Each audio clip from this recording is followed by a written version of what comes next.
Welcome to WBCS Guide YouTube channel.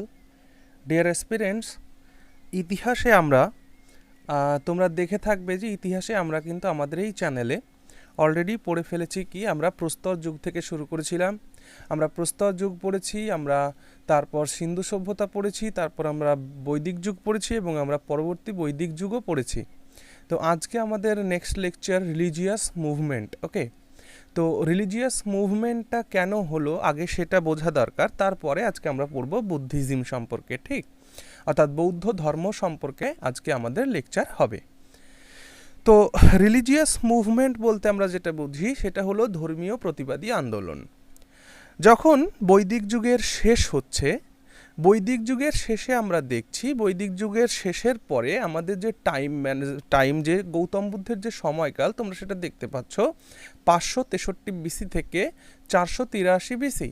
তো এই যে সময়কালটা, এই সময়কালটায় কিন্তু বুদ্ধিজম ফ্লারিশ করে এবং বুদ্ধিজমের সঙ্গে সঙ্গে কিন্তু জৈনিজমও ফ্লারিশ করে ভারতবর্ষের সমাজে। ওকে, তো এছাড়াও এটা মনে রাখবে যে পরবর্তী বৈদিক যুগে, ঠিক, যখন বৈদিক সভ্যতা সংস্কৃতি ধ্বংসের পথে, তখন সারা ভারতবর্ষে মনে রাখবে 63টি ধর্ম প্রতিবাদী ধর্ম এই ভারতবর্ষে গড়ে উঠেছিল। কতগুলো? 63। এখান থেকে কিন্তু কোয়েশ্চেন জিজ্ঞেস করে। 63টির কাছাকাছি প্রতিবাদী ধর্ম গড়ে উঠেছিল। তো এই 63টি যে প্রতিবাদী ধর্ম গড়ে উঠেছিল তার মধ্যে খুবই গুরুত্বপূর্ণ সেটা হচ্ছে কোনটা? Buddhism and Jainism. তো এরকমটা হওয়ার কারণটা কি হলো যে পরবর্তী বৈদিক যুগে আমরা দেখলাম যে ব্রাহ্মণিজম প্রচণ্ড পরিমাণে বেড়ে গেল। ঠিক, ব্রাহ্মণিজম যখন প্রচণ্ড পরিমাণে বাড়লো তো সেই সমাজের মধ্যে একটা ধর্মীয় জটিলতার সৃষ্টি হতে লাগলো। কিন্তু ধর্ম মানুষকে বেঁচে থাকার রসদ যোগায়, আর সেই বেঁচে থাকার রসদের মধ্যেই যদি জটিলতা সৃষ্টি হয়ে যায় তখন মানুষের কাছে সেই ধর্মটা একটা চাপের সৃষ্টি করে, আর সেই চাপের ফলশ্রুতিতেই কিন্তু এই বৌদ্ধ ধর্ম বা এই জৈন ধর্মের কিন্তু প্রতিষ্ঠা। তো এর মধ্যে একটা কথা বললাম যে পরবর্তী বৈদিক যুগের সময়কালে যখন ভারতবর্ষ জুড়ে রিলিজিয়াস মুভমেন্ট হচ্ছে, সেই রিলিজিয়াস মুভমেন্টের সময় প্রায় 63টি ধর্মের উদ্ভাবন হয়েছিল। আর সেই 63টি ধর্মের উদ্ভাবনের মধ্যে একটা খুব গুরুত্বপূর্ণ ধর্ম ছিল যেটা পরীক্ষায় জিজ্ঞেস করে, অর্থাৎ WBCS জিজ্ঞেস করেছে কয়েকবার, সেটা হচ্ছে আজীবিকা। ঠিক, আজীবিকা নামক একটি ধর্ম কিন্তু ফ্লারিশ করেছিল বৌদ্ধ ধর্ম জৈন ধর্মের পাশাপাশি। আজীবিকা ধর্মের যে প্রতিষ্ঠাতা করেছিলেন তার নাম কি? তার নাম গোশালা। তার নাম কি? তার নাম গোশালা। মনে থাকবে। তাহলে যখন আমরা ধর্মীয় মুভমেন্ট, যখন আমরা প্রতিবাদী ধর্মীয় আন্দোলন পড়ছি, তো এই প্রতিবাদী ধর্মীয় আন্দোলনের সময় কিন্তু বৈদিক যুগকে ব্রাহ্মণ্য ধর্মকে কাউন্টার করতে সেখানে কিন্তু 63টির মতন অন্যান্য ধর্ম সংগঠনগুলো গড়ে উঠেছিল।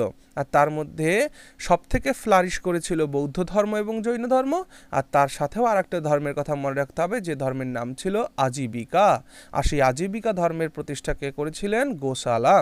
ঠিক আছে, চলো এবার আমরা তাহলে একটুখানি দেখে নিই যে এই কজ অফ রিলিজিয়াস মুভমেন্ট, ধর্মীয় মুভমেন্টের মানে প্রতিবাদী ধর্মীয় আন্দোলনের কারণগুলো কি কি ছিল।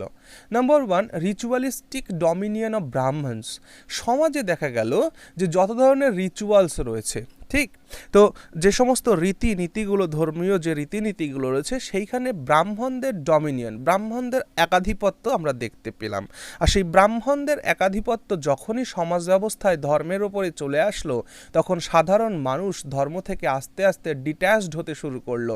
আর তখনই কিন্তু কি হলো যে না, এই বৌদ্ধ ধর্ম জৈন ধর্মের মতন উদারবাদী যে ধর্ম, উদারপন্থী, সেই উদারপন্থী ধর্ম ফ্লারিশ করতে শুরু করলো। আরেকটা কথা সবসময় মনে রাখবে, যে কোনো ধর্ম ফ্লারিশ করার জন্যে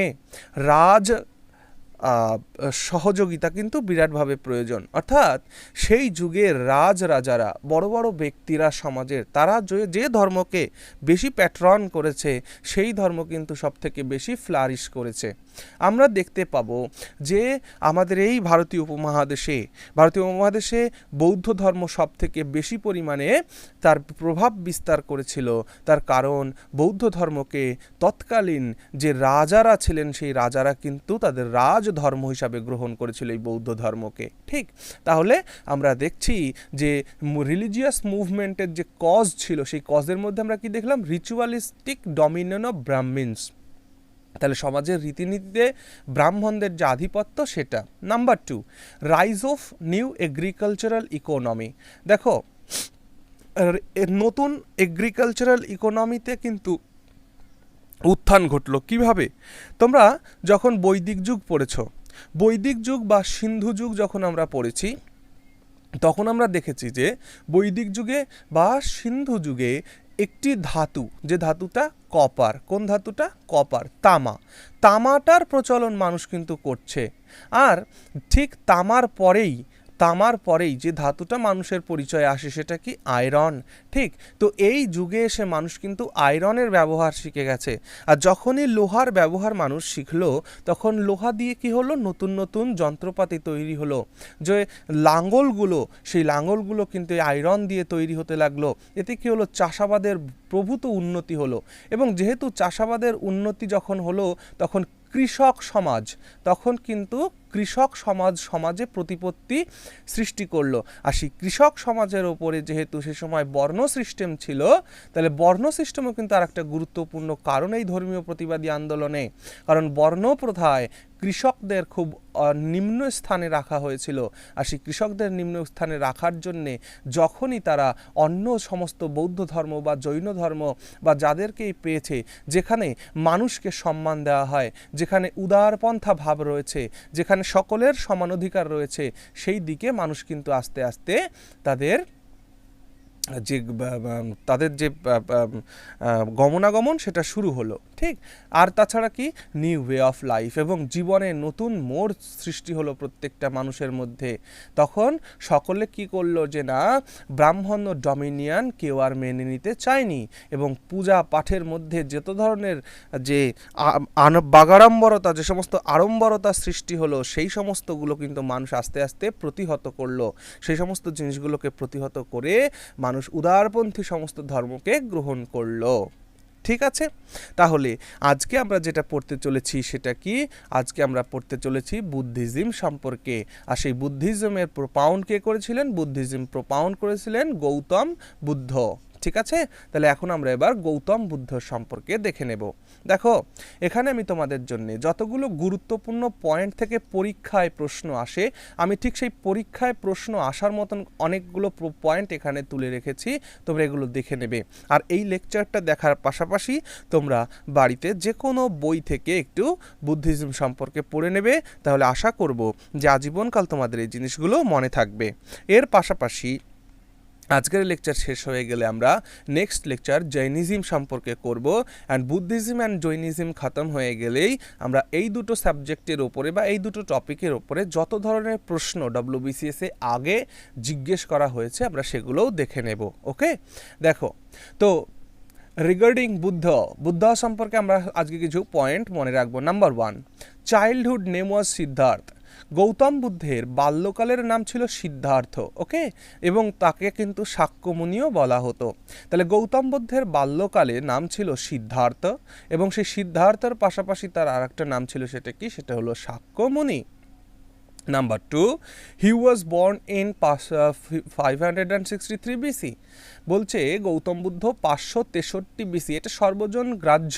এখানে অনেকগুলো ডেট কিন্তু রয়েছে, তোমরা যখনই কোনো বই পড়বে তো সেই বইয়ের মধ্যে তোমরা কিন্তু অনেকগুলো ডেট দেখবে, কিন্তু মনে রাখবে পরীক্ষায় যদি কোয়েশ্চেন করা হয় তাহলে কিন্তু মনে রাখবে গৌতম বুদ্ধের জন্মসাল 563 BC। এটাকে অনেক ঐতিহাসিকেরা সর্বজনভাবে মেনে নিয়েছেন। ওকে, আচ্ছা, গৌতম বুদ্ধ জন্মগ্রহণ করেছিলেন কোন দিনে?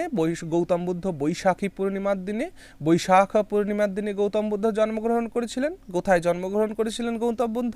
গৌতম বুদ্ধ জন্মগ্রহণ করেছিলেন নেপাল নেপালের কপিলাবস্তু নামক এলাকায় লুম্বিনীতে। তাহলে গৌতম বুদ্ধ জন্মগ্রহণ কোথায় করেছিলেন? গৌতম বুদ্ধ জন্মগ্রহণ করেছিলেন লুম্বিনীতে। লুম্বিনীটা কোথায়? লুম্বিনীটা হলো কপিলাবস্তুর কাছাকাছি একটি গ্রাম, সেটা কোথায় অবস্থিত? নেপালে অবস্থিত। Okay, next, his father was Shuddhodana. তাহলে গৌতম বুদ্ধের পিতার নাম কি ছিল? গৌতম বুদ্ধের পিতার নাম ছিল শুদ্ধোধন। ওকে, শুদ্ধোধন কে ছিলেন? শুদ্ধোধন শাক্য বংশের রাজা ছিলেন। শাক্য বংশের রাজা, তারা কিন্তু ক্ষত্রিয় ছিল, মাথায় রাখতে হবে। গৌতম বুদ্ধরা কোন সমাজ ব্যবস্থার কোন সেকশনে পড়তেন? তারা ছিলেন ক্ষত্রিয়। ওকে, তাহলে গৌতম বুদ্ধরা ছিলেন ক্ষত্রিয়। তাহলে গৌতম বুদ্ধের যিনি পিতা তার নাম শুদ্ধোধন, তিনি শাক্য বংশের রাজা ছিলেন এবং কপিলাবস্তুর রাজা তিনি ছিলেন। ওকে, এবং গৌতম বুদ্ধের মা যিনি ছিলেন তিনি ছিলেন মহামায়া দেবী। তো মহামায়া দেবী হচ্ছে গৌতম বুদ্ধের মা, তিনি কিন্তু কোশলা প্রিন্সেস ছিলেন, অর্থাৎ কোশলা রাজ্যের বা কোশলা বংশের কুশলদের রাজকুমারী ছিলেন তার মা মহামায়া দেবী। ওকে, তো গৌতম বুদ্ধের জন্মের 7 দিনের মাথায় এই দেবী মহামায়া মারা যান। তাহলে গৌতম বুদ্ধের জন্মের 7 দিনের মাথায় তার মা মহামায়া, যার থেকে গৌতম বুদ্ধ জন্ম নিয়েছিলেন, তিনি মারা যান। এবং তিনি মারা যাওয়ার পরে তিনি মহাপ্রজাপতি গৌতমী নামে তার সৎ মায়ের কাছে তিনি কিন্তু লালিত পালিত হন।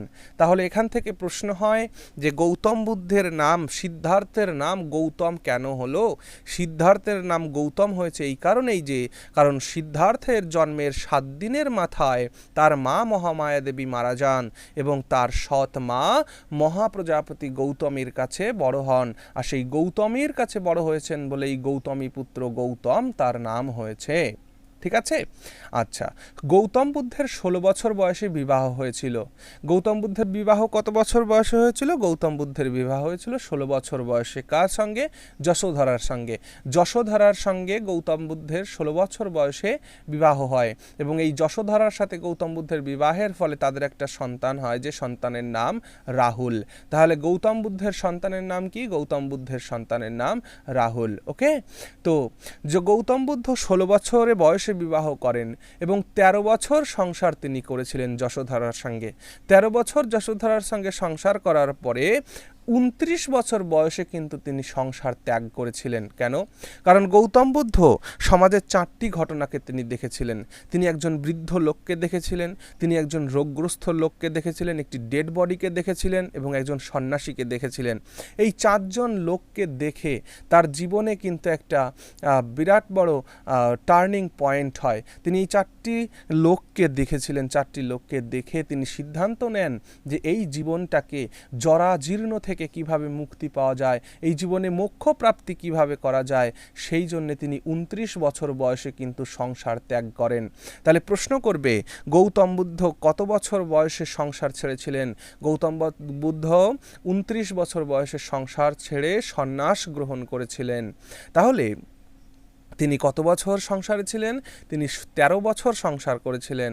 13 বছর সংসার করার পরে 29 বছর বয়সে তিনি সংসার ছেড়ে দেন। সংসার ছেড়ে দিয়ে তিনি in search of life truth, জীবনের সত্য উদ্ঘাটনের জন্য তিনি সন্ন্যাস নিয়ে বাড়ি থেকে বেরিয়ে যান। এবং মনে রাখবে, গৌতম বুদ্ধের জীবনে তার এই সংসার ছাড়ার ঘটনাকে বলা হয় মহাবিনিষ্ক্রমণ। ঠিক, তাহলে গৌতম বুদ্ধের সন্ন্যাস গ্রহণের যে ঘটনা, সংসার ছেড়ে দেওয়ার যে ঘটনা, সেই ঘটনাকে কি বলা হয়? সেই ঘটনাকে বলা হয় মহাবিনিষ্ক্রমণ। মনে রাখবে, এটা ইম্পর্টেন্ট পয়েন্ট। ওকে, তো গৌতম বুদ্ধর 2 জন গুরু ছিল। গৌতম বুদ্ধ প্রথম জীবনে আলারা কালামের শিষ্যত্ব গ্রহণ করেন। তাহলে গৌতম বুদ্ধের প্রথম গুরুদেবের নাম কি? গৌতম বুদ্ধের প্রথম গুরুদেবের নাম আলারা কালাম। তোমরা দেখতে পাচ্ছ, গৌতম বুদ্ধের প্রথম গুরুদেবের নাম হচ্ছেন আলারা কালাম। আলারা কালামের থেকে তিনি মেডিটেশন শেখেন, তিনি সন্ন্যাস কিভাবে পালন করতে হয়, মেডিটেশন কিভাবে পালন করতে হয়, আত্মসংযম কিভাবে আনতে হয়, সেটা কার থেকে তিনি শেখেন? তিনি আলারা কালামের থেকে শেখেন।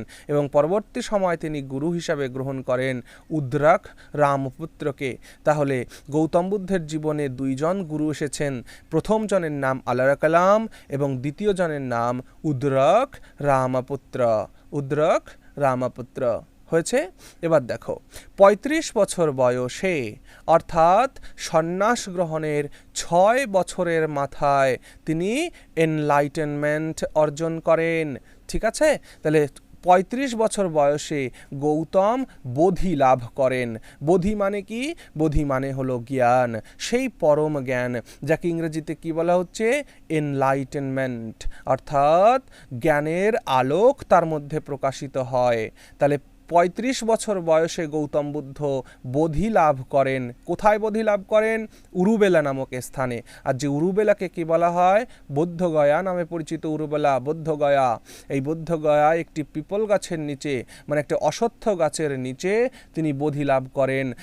After a long meditation of 49 days, দীর্ঘ 49 দিন ধ্যান সাধনা করার পরে গৌতম বুদ্ধ কিন্তু বোধি লাভ করেছিলেন। ওকে, আর মনে রাখবে এই বৌদ্ধ গয়া সিচুয়েটেড কোথায়? কোয়েশ্চেন করে। বৌদ্ধ গয়া নিরঞ্জন নদীর পাশে, নিরঞ্জন নদীর পাশে বা নিরঞ্জন নদীর তীরে কিন্তু বৌদ্ধ গয়া অবস্থিত ছিল। তাহলে গৌতম বুদ্ধ যে এনলাইটেনমেন্ট অর্জন করলেন, যে বোধি তিনি লাভ করলেন, বোধি নাম করার পরে কিন্তু তার নাম হলো বুদ্ধ, এবং বোধি লাভের পরেই তার নাম হয়েছিল গৌতম বুদ্ধ বা তথাগত।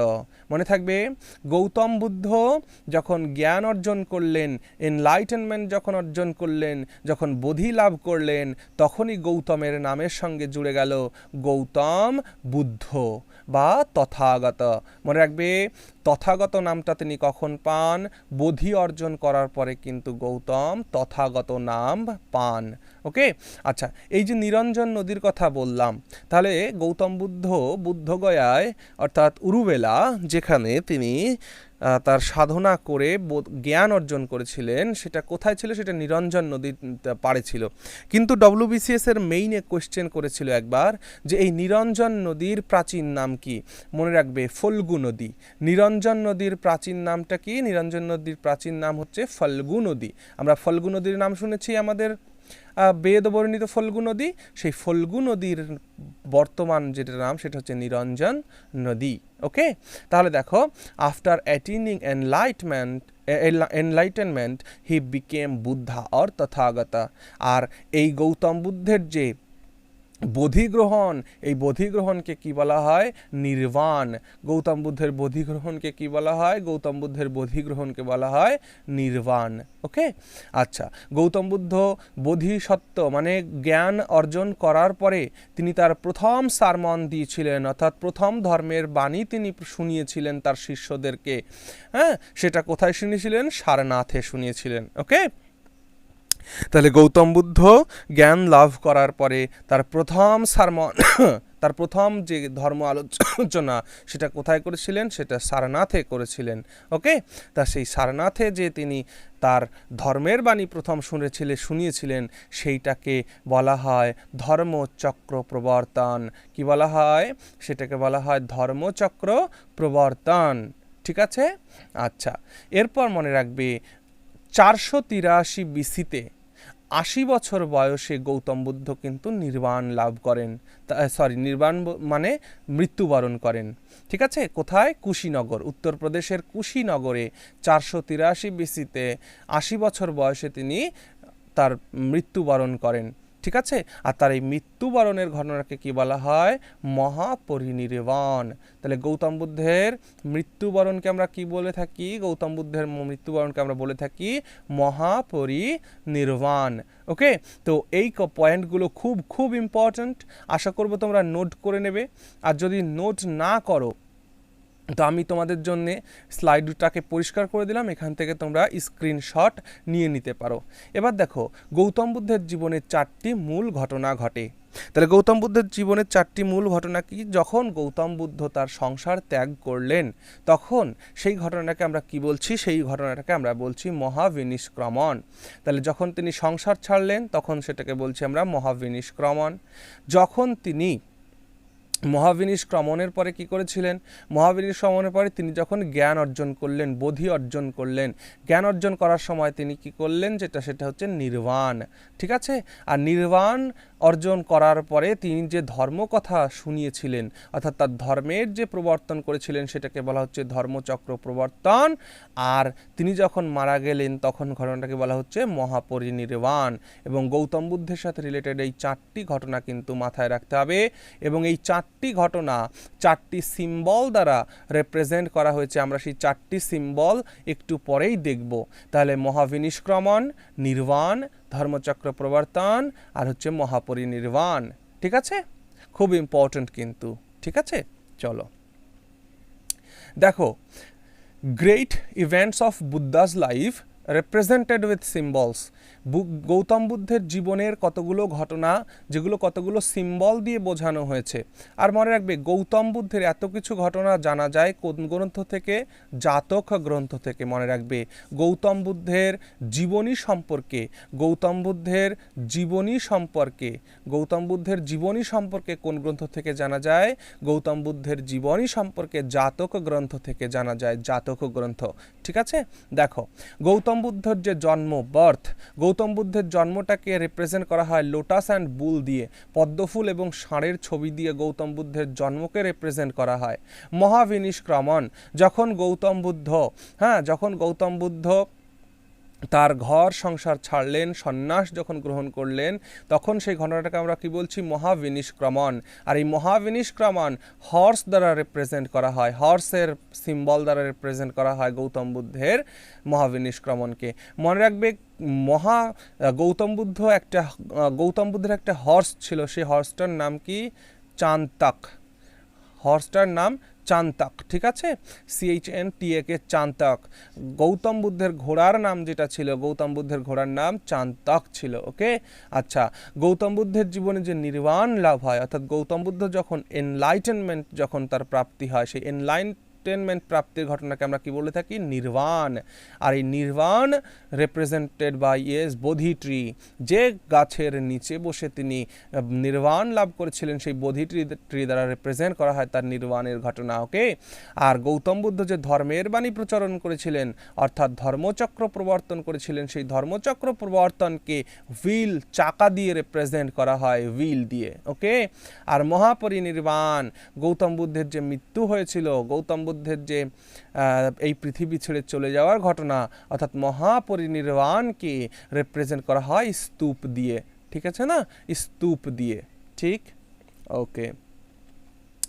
ডক্ট্রাইন অফ বুদ্ধা বা ধর্ম, অর্থাৎ বুদ্ধিজম। দেখো, গৌতম বুদ্ধের যে ধর্মগুলো, তিনি যে ধর্ম দিয়েছিলেন, ধর্ম, গৌতম বুদ্ধের সেই ধর্মটা কি?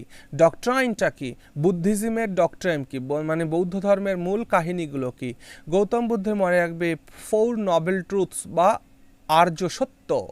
গৌতম বুদ্ধ বলেছিলেন যে এই পৃথিবীতে 4টি সত্য রয়েছে, যে 4টি সত্যকে তিনি বলেছিলেন আর্য সত্য। ঠিক? তাহলে 4 নোবেল ট্রুথ বা আর্য সত্য। আর্য সত্য কী ছিল? তিনি বলেছিলেন, প্রথম সত্য, the world is full of sorrow and misery. এই সমগ্র পৃথিবী দুঃখ এবং যন্ত্রণায় ভরা। তাহলে এই সমগ্র পৃথিবী কি? এই সমগ্র পৃথিবী দুঃখ এবং যন্ত্রণায় ভরা, এটা প্রথম সত্য। দ্বিতীয় সত্য কি? দ্বিতীয় সত্য হচ্ছে the cause of all sorrow and misery is desire. আর এই পৃথিবীতে সমস্ত দুঃখ এবং দুর্দশার কারণ হচ্ছে ডিজায়ার। ডিজায়ার মানে কি? ডিজায়ার মানে হচ্ছে আকাঙ্ক্ষা, কোনো কিছু পাওয়ার আশা বা আকাঙ্ক্ষা, কোনো কিছু পাওয়ার যে কল্পনা, ডিজায়ার করা কোনো জিনিস।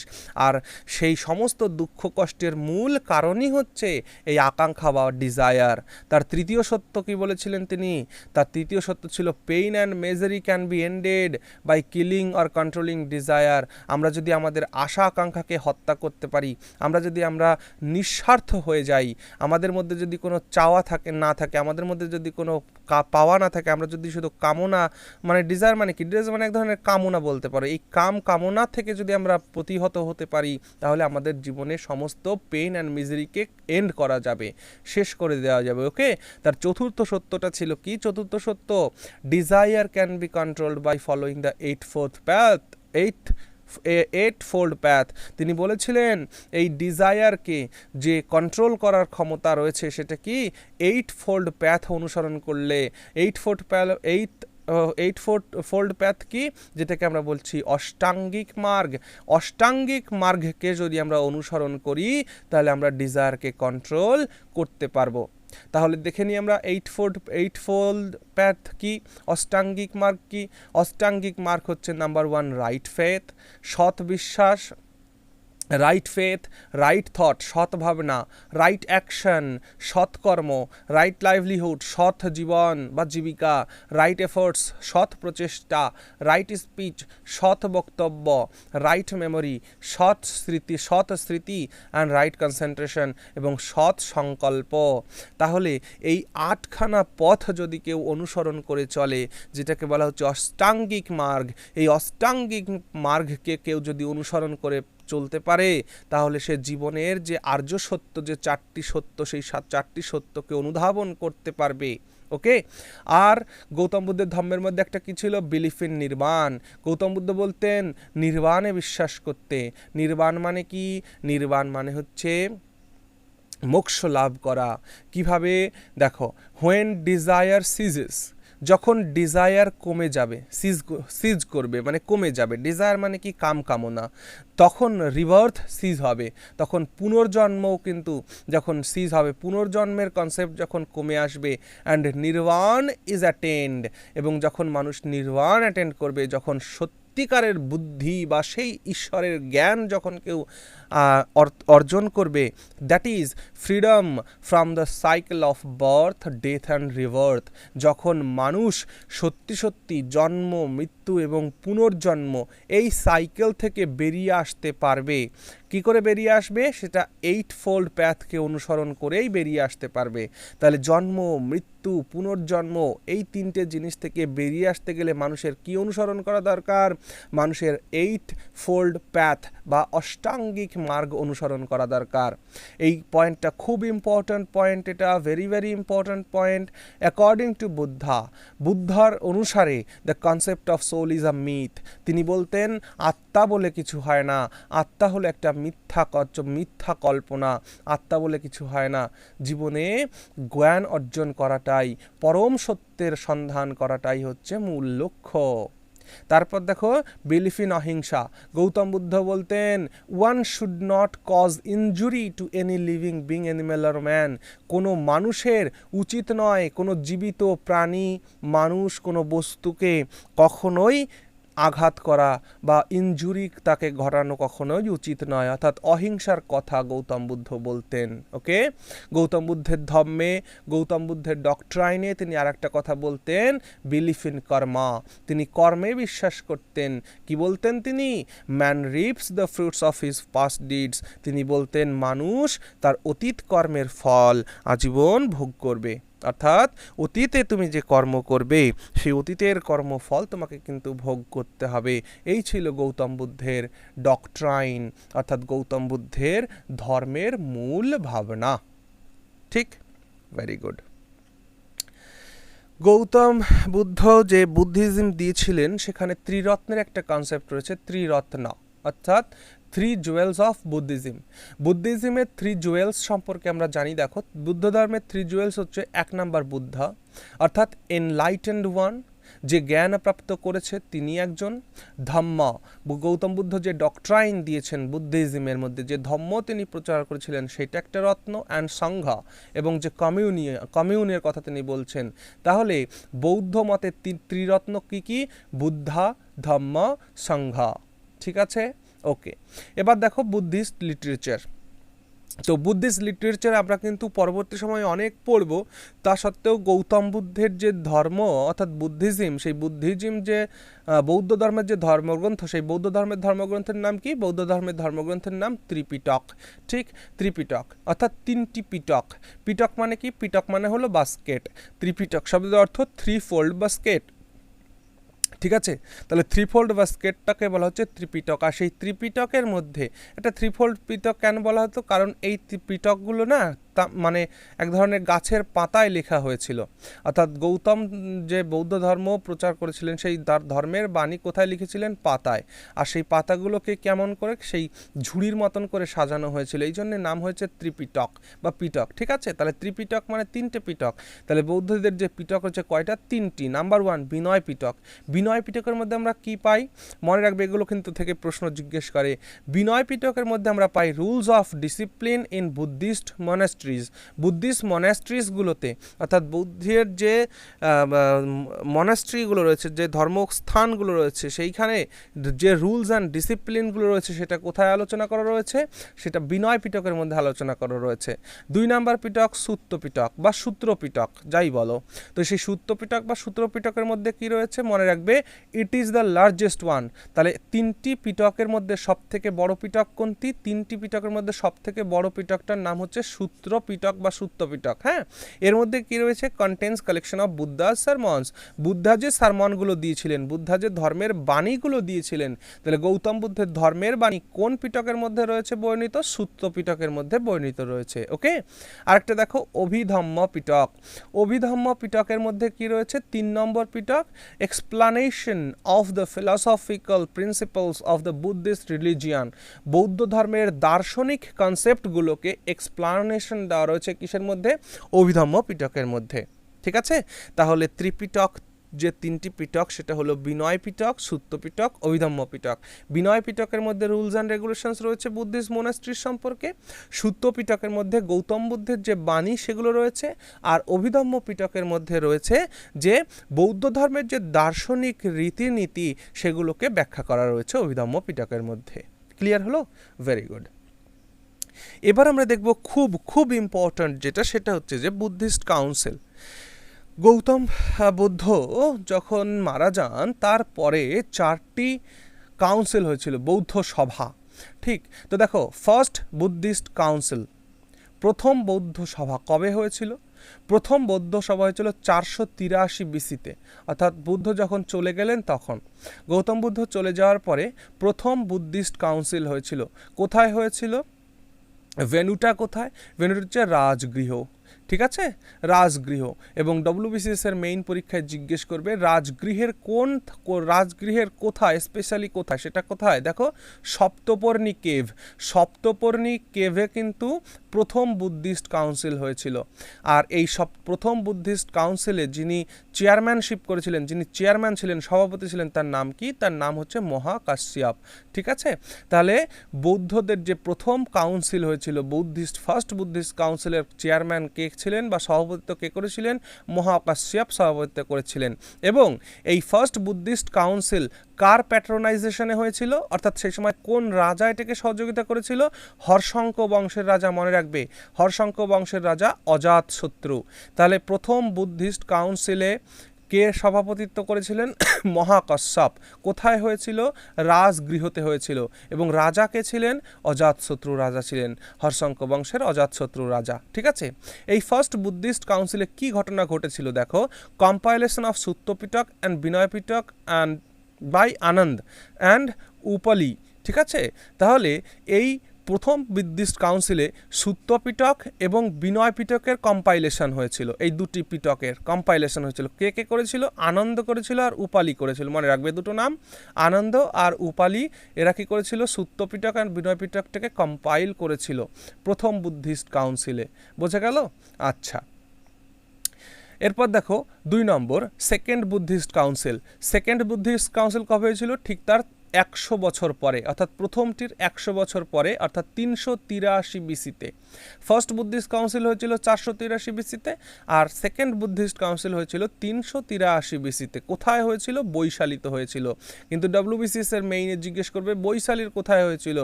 বৈশালীর চুল্লাভাঙ্গাতে। ঠিক আছে, বৈশালীর চুল্লাভাঙ্গাতে হয়েছিল। আর সেকেন্ড বুদ্ধিস্ট কাউন্সিলের সভাপতিত্ব কে করেছিলেন? সেকেন্ড বুদ্ধিস্ট কাউন্সিলের সভাপতিত্ব করেছিলেন সাবাকামি। মনে থাকবে, সেকেন্ড বুদ্ধিস্ট কাউন্সিলের সভাপতিত্ব করেছিলেন সাবাকামি। আর এই সময় রাজা হিসাবে কে ছিলেন? রাজা হিসেবে ছিলেন কালাশোক। তাহলে সেকেন্ড বুদ্ধিস্ট কাউন্সিলের রাজা কে ছিলেন? সেকেন্ড বুদ্ধিস্ট কাউন্সিলের সময় রাজা ছিলেন কালাশোক। শিশুনাগ বংশের রাজা ছিলেন কালাশোক। ঠিক আছে। এই সময় কি হয়েছিল দেখো, এই সময় the monks of Vaishali wanted some changes in the rights, ঠিক আছে। তারা কিন্তু বৈশালীর যে মঙ্করা ছিল, অর্থাৎ বৈশালীতে যে বৌদ্ধ সন্ন্যাসীরা ছিল, তারা চেয়েছিল যে এই বৌদ্ধ ধর্মের রীতিনীতির মধ্যে কিছু একটা চেঞ্জ আসুক, ঠিক আছে। অ্যান্ড সিজম ইনটু, এটা খুব বেশি দরকার নেই, ঠিক আছে, এর রেজাল্টটার কোনো দরকার নেই, মনে রাখতে হবে সেকেন্ড বুদ্ধিস্ট কাউন্সিল কোথায় হয়েছিল, বৈশালীতে হয়েছিল। সেকেন্ড বুদ্ধিস্ট কাউন্সিল কে সভাপতিত্ব করেছিলেন, সবাকামি সভাপতিত্ব করেছিলেন। কোন রাজা ছিল তখন, শিশুনাগ ডাইনাস্টির, শিশুনাগ বংশের কালাশোক রাজা ছিলেন। ওকে, তারপর দেখো third Buddhist council. Third Buddhist council কখন হয়েছিল, থার্ড বুদ্ধিস্ট কাউন্সিল হয়েছিল 250 বিসিতে, 250 বিসি। আর এই 250 বিসিটা কার সময়কাল মনে করতে পারছো কি তোমরা, অশোকের সময়কাল। দেখো সম্রাট অশোক, তাহলে third council, third Buddhist council কার সময় হয়েছিল, মৌর্য সম্রাট বা মৌর্য বংশের রাজা, রাজা অশোকের সময়কালে। তাহলে থার্ড বুদ্ধিস্ট কাউন্সিল কার সময় হয়েছিল, অশোকের সময় হয়েছিল। ওকে, দেখো কোথায় হয়েছিল, পাটলিপুত্রতে। তাহলে থার্ড বুদ্ধিস্ট কাউন্সিল হয়েছিল পাটলিপুত্রতে। কে সভাপতি করেছিল, মোগালিপুত্র তিস্য। মোগালিপুত্র তিস্য কিন্তু থার্ড বুদ্ধিস্ট কাউন্সিলের সভাপতিত্ব করেছিলেন। কি হয়েছিল এই সময়, কম্পাইলেশন অফ অভিধম্ম পিটক। অভিধম্ম পিটকের কম্পাইলেশন হয়েছিল কবে, থার্ড বুদ্ধিস্ট কাউন্সিলে। আর প্রথম বুদ্ধিস্ট কাউন্সিলের সুত্ত পিটক আর বিনয় পিটকের কম্পাইলেশন হয়েছিল। ওকে, দেখো আরেকটা কি থার্ড বুদ্ধিস্ট কাউন্সিলে আরেকটা গুরুত্বপূর্ণ ঘটনা ঘটেছিল, সেটা কি 2 নাম্বার পয়েন্ট দেখো, decision to send missionaries to various parts of the world. এই অশোকের সময় বলা হয়েছিল যে বৌদ্ধ ধর্ম প্রচার করার জন্যে বিভিন্ন মিশনারিকে ভারতবর্ষের বাইরে অর্থাৎ সারা পৃথিবীতে পাঠানো হবে এই বৌদ্ধ ধর্ম প্রচার করার জন্যে। আর মনে রাখবে সেই সূত্রে অশোক তার নিজের পুত্রকে কিন্তু পাঠিয়েছিল শ্রীলঙ্কাতে বৌদ্ধ ধর্ম প্রচার করার জন্যে। ঠিক, তাহলে অশোক তার নিজের পুত্রকে পাঠিয়েছিল কোথায়, শ্রীলঙ্কায় পাঠিয়েছিল বৌদ্ধ ধর্ম প্রচার করার জন্যে এই সময়। ঠিক আছে, আচ্ছা। Fourth Buddhist council. Fourth Buddhist council কবে হয়েছিল, ফোর্থ বুদ্ধিস্ট কাউন্সিল হয়েছিল 98 এডিতে, অর্থাৎ 98 খ্রিস্টাব্দে চতুর্থ বৌদ্ধ সম্মেলন হয়েছিল। কোথায় হয়েছিল, সেটাই হয়েছিল দেখো কুন্দলাল বনে। ঠিক আছে, কুন্দলাল বনে কাশ্মীরে। কোথায় হয়েছিল, কাশ্মীরের কুন্দলাল বনে। রাজা কে ছিল সেই সময়, ফোর্থ বুদ্ধিস্ট কাউন্সিলের সময় রাজা ছিলেন কিন্তু কনিষ্ক, কুষাণ বংশের রাজা কনিষ্ক। তাহলে ফোর্থ বুদ্ধিস্ট কাউন্সিল কার রাজত্বকালে হয়েছিল, কনিষ্কের রাজত্বকালে হয়েছিল। কনিষ্ক কে ছিল, কুষাণ বংশের রাজা। আর এই সময় চেয়ারম্যান কে ছিল, এই সময় চেয়ারম্যান ছিল কিন্তু বসুমিত্র। মনে রাখতে হবে ফোর বুদ্ধিস্ট কাউন্সিলের চেয়ারম্যানের নাম কি, বসুমিত্র, এবং ভাইস চেয়ারম্যানের নাম অশ্ব ঘোষ। মানে যে সহসভাপতি ছিলেন, সহসভাপতি অশ্ব ঘোষ, সভাপতি বসুমিত্র। কি হয়েছিল এই সময়, compilation of Mahavibhasha Shastra, Sanskrit comment on Tripitaka.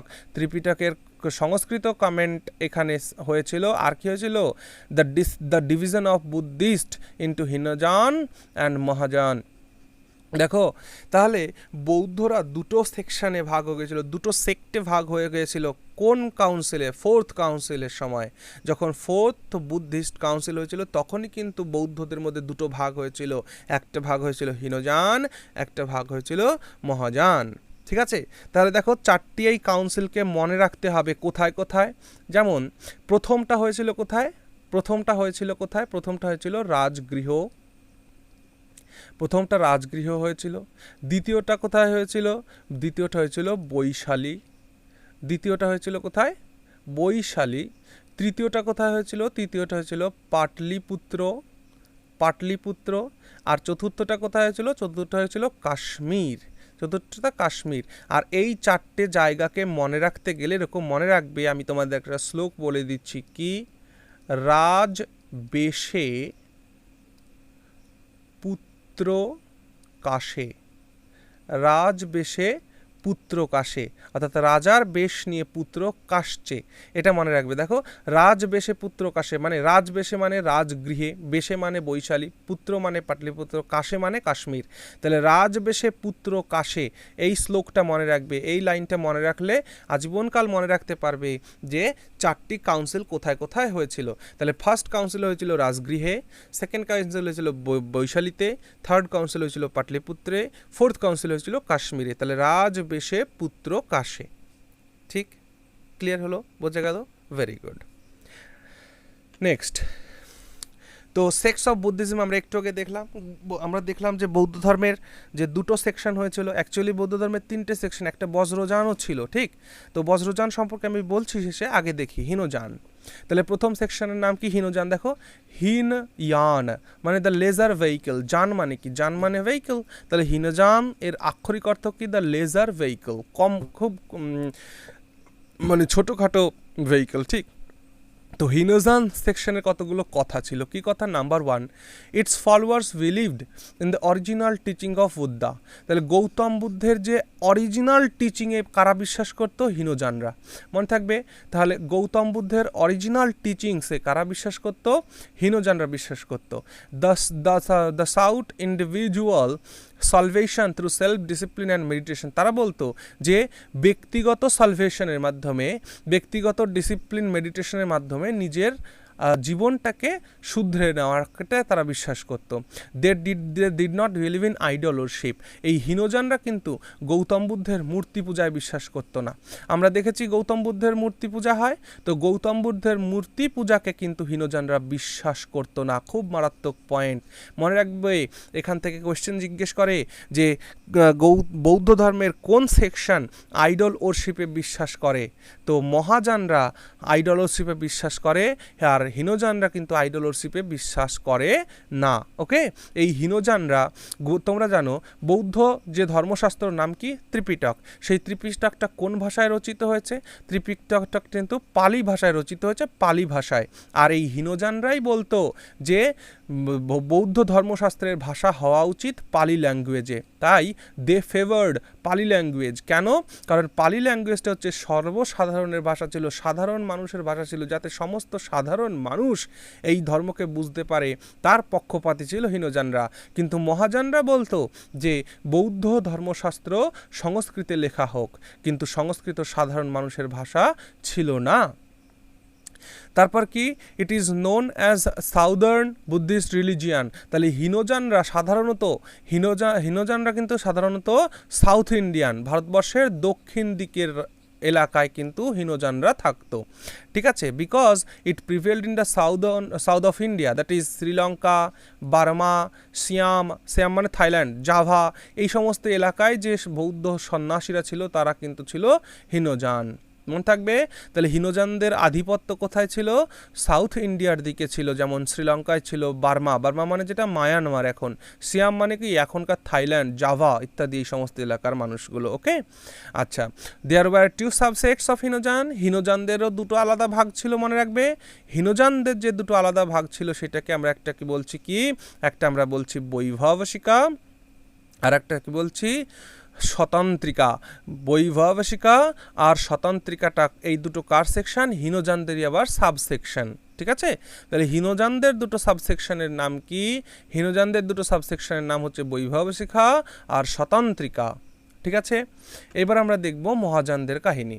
Mahayana, দেখো মহায়ান মানে great vehicle, greater vehicle, great vehicle, Mahayana. Okay, its followers believed in the heavenliness of Buddha.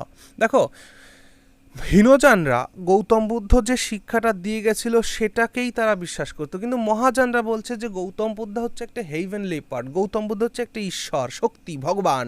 তো গৌতম বুদ্ধকে ভগবানের সাথে যারা কম্পেয়ার করতো তাদের বলা হচ্ছে মহাযান। তাহলে its followers believed in heavenliness of Buddha, বুদ্ধার হেভেনলিনেস, বুদ্ধাকে স্বর্গের দেবতার সঙ্গে তুলনা করতো তাহারা। ঠিক আছে, দেখো এখান থেকে একটা জিনিস বলবো আমি শেষে। They sought the salvation of all through the grace and help of Buddha and Bodhisattva. এই মহাযানরা বলতো যে একটা ব্যক্তির মোক্ষ লাভ হবে গৌতম বুদ্ধের আশীর্বাদে। কিন্তু হীনযানরা বলতো যে একজন ব্যক্তির মোক্ষ লাভ হবে কিভাবে, তার নিজের মেডিটেশন, তার নিজের সেলফ ডিসিপ্লিন মেনটেন করলে সে তার মোক্ষ লাভ করবে। কিন্তু মহাযানরা বলতো গৌতম বুদ্ধের আশীর্বাদে, গৌতম বুদ্ধ ভগবান তার বোধিসত্তার আশীর্বাদেই কিন্তু একজন মানুষ তার জীবনটাকে মোক্ষ লাভ করতে পারবে। ওকে, দেখো হীনযানরা আইডলশিপ পছন্দ করতো না, কিন্তু মহাযানরা দে বিলিভড ইন আইডল ওরশিপ, তারা কিন্তু মূর্তি পূজা, গৌতম বুদ্ধের মূর্তি পূজাকে বিশ্বাস করতো কারা, মহাযানরা। ঠিক আছে, দেখো দে ফেভার্ড সংস্কৃত ল্যাঙ্গুয়েজ, এবং এই মহাযানরা তারা বলতো যে সংস্কৃত ভাষায় গৌতম বুদ্ধের ধর্মবাণীকে লেখা হোক। It is known as Northern Buddhist religion, মনে করবে মহাযানরা কিন্তু রিলিজিয়ান মানে নর্দার্ন বুদ্ধিস্ট রিলিজিয়ান মানে উত্তর দিকে, ভারতবর্ষের উত্তর দিকে হচ্ছে এই মহাযানদের আধিপত্য ছিল, because it prevailed north India. ঠিক আছে, নর্থ ইন্ডিয়াতে কিন্তু এই মহাযানদের আধিপত্য ছিল, that is China, Korea, Japan, ভারতবর্ষের উত্তর দিকে যারা বাস করে। ঠিক, তো ভারতের উত্তর দিকে যে সমস্ত দেশ রয়েছে সেইখানে আমরা যে ধর্মগুলো দেখতে পাই সেটা কাদের ধর্ম, মহাযানদের ধর্ম। মহাযানরা কি করে, গৌতম বুদ্ধের মূর্তিকে তৈরি করে তারা পূজা করে। ঠিক আছে, দেখো হীনযানদের দুটো সাবসেকশন ছিল, তেমনি মহাযানদেরও দুটো সাবসেকশন রয়েছে, কি মাধ্যমিকা বা শূন্যবাদ। ফাউন্ডারকে নাগার্জুন, মনে রাখবে মহাযানদের দুটো সেকশনের মধ্যে মাধ্যমিকা সেকশনের প্রতিষ্ঠাতাকে, মাধ্যমিকা বা শূন্যবাদ সেকশনের প্রতিষ্ঠাতা হচ্ছে নাগার্জুন, আর দ্বিতীয় সেকশন হচ্ছে যোগাচার। ঠিক আছে, যোগাচার বা বিজনবেদা। ঠিক আছে, বিজনানবেদা বা যোগাচার বেদা এর ফাউন্ডার হচ্ছে মৈত্রনাথ। ঠিক আছে, তো এই গেল হীনযান আর মহাযানদের সম্পর্কে কতগুলো কথা। এগুলো তোমরা নিশ্চয়ই ভিডিওটাকে একটু আগে পরে করে নিয়ে এখান থেকে নোট করবে, এবং প্রপার নোট কিন্তু এখান থেকে তোমরা করে নেবে। ওকে, আর এর বাইরে থেকে কোনো কোয়েশ্চেন আসবে না, এটা কিন্তু আমি বলে দিলাম। ওকে, আমি যতদূর যা পড়ালাম এর মধ্যে থেকে কিন্তু কোয়েশ্চেন আসবে। ঠিক আছে, আর একটা কথা তোমাদের এখানে বলে দিই, সেটা হচ্ছে যে এই চ্যানেলের মাধ্যমে আমি তোমাদেরকে যত ধরনের জিএস ক্লাস আছে অর্থাৎ জেনারেল স্টাডিজ, সেই সমস্ত জেনারেল স্টাডিজ আমি তোমাদের এই চ্যানেলে করাবো। আর তোমরা যদি কেউ ইংলিশ অ্যান্ড ম্যাথ পড়তে চাও, তাহলে অবশ্যই এই ভিডিওর ডেসক্রিপশানে দেওয়া রয়েছে আমার আরেকটি চ্যানেল এক্সাম সলিউশন, সেটাকে সাবস্ক্রাইব করে নিতে পারো। এক্সাম সলিউশনে আমি তোমাদেরকে সেখানে ম্যাথ অ্যান্ড ইংলিশ পড়াচ্ছি। ওকে, চলো এবার আমরা দেখে নিই যে সেই সময় গৌতম বুদ্ধের সময়কালে, আচ্ছা এখানে একটা জিনিস বলা হয়নি, সেটা হচ্ছে যে এই যে হীনযান মহাযান দেখলে আর একটা কিন্তু সেকশন ছিল, সেটা হচ্ছে বজ্রযান। ঠিক, আর এই গৌতম বুদ্ধের যে বৌদ্ধ ধর্মের যে বজ্রযান সেকশন, এই বজ্রযান সেকশনটা কোথায় জানো? এই বজ্রযান সেকশনটা হচ্ছে আমাদের কোথাকার, বেঙ্গলের, আর কোথাকার, বিহারের। বেঙ্গল, বিহার, ভারতবর্ষের মধ্যে যে ধর্ম সম্প্রদায় ছিল বৌদ্ধের, সেটাকে আমরা কি বলছি, বজ্রযান বলছি। ঠিক আছে, তোমরা দেখতে পারলে হীনযানরা হচ্ছে ভারতবর্ষের দক্ষিণ দিকে, অর্থাৎ শ্রীলঙ্কা, বার্মা, থাইল্যান্ড, জাভা, এই সমস্ত জায়গায়। মহাযানরা তোমরা দেখলে ভারতবর্ষের উত্তর দিকে, অর্থাৎ চায়না, কোরিয়া, জাপানে যারা রয়েছে তারা হলো মোটামুটি মহাযান। আর বজ্রযান যারা, অর্থাৎ আমাদের ভারতবর্ষের মধ্যে যারা রয়েছে, অর্থাৎ বাংলায়, বিহারে, ওড়িশায়, এই সমস্ত এলাকায় যে সমস্ত বুদ্ধিস্টরা ছিল সে সময়, তাদের বলা হতো বজ্রযান। এটাও মাথায় রাখবে, খুব ইম্পর্ট্যান্ট। ঠিক আছে, আচ্ছা ওকে, দেখো বুদ্ধিস্ট ইউনিভার্সিটিজ, অর্থাৎ সেই সময়ে বৌদ্ধ ধর্মকে কেন্দ্র করে, বৌদ্ধ ধর্মকে মাথায় রেখে কতগুলো ইউনিভার্সিটি তৈরি হয়েছিল। সেই ইউনিভার্সিটিগুলোর মধ্যে সবার প্রথমে ছিল কোনটা, নালন্দা, বিশ্বের সর্ববৃহৎ এবং সর্বপ্রাচীন বিশ্ববিদ্যালয় নালন্দা বিশ্ববিদ্যালয়। আর সেই নালন্দা বিশ্ববিদ্যালয় কিন্তু কেমন বুদ্ধিস্ট ইউনিভার্সিটি ছিল এগুলো। তাহলে নালন্দা কোথায়, বিহারে ছিল। ফাউন্ড করেছিল কে, গুপ্ত রুলার কুমারগুপ্ত প্রথম। তাহলে প্রথম কুমারগুপ্ত কিন্তু নালন্দা বিশ্ববিদ্যালয় প্রতিষ্ঠা করেছিল। তারপর দেখো ওদান্তপুরী বিশ্ববিদ্যালয় একটা বুদ্ধিস্ট ইউনিভার্সিটি, এটা বিহারে ছিল। কে করেছিল, পাল রাজা গোপাল। তাহলে ওদন্তপুরী বিশ্ববিদ্যালয় কে প্রতিষ্ঠা করেছিল, পাল রাজা গোপাল প্রতিষ্ঠা করেছিল। বিক্রমশিলা বিশ্ববিদ্যালয় কোথায়, বিহারে অবস্থিত। বিক্রমশিলা বিশ্ববিদ্যালয় কে প্রতিষ্ঠা করেছিল, পাল রাজা ধর্মপাল। ঠিক আছে, তাহলে পাল রাজা ধর্মপাল বিক্রমশিলা বিশ্ববিদ্যালয় প্রতিষ্ঠা করেছিল। সোমপুরি বিশ্ববিদ্যালয় নর্থ বেঙ্গলের আমাদের ইউনিভার্সিটি, সেটা কে, পাল রাজা ধর্মপাল প্রতিষ্ঠা করেছিল। দেখো জগদ্দল ইউনিভার্সিটি বেঙ্গলে, আমাদের বাংলার জগদ্দল ইউনিভার্সিটি কে প্রতিষ্ঠা করেছিল? পাল রাজা রামপাল।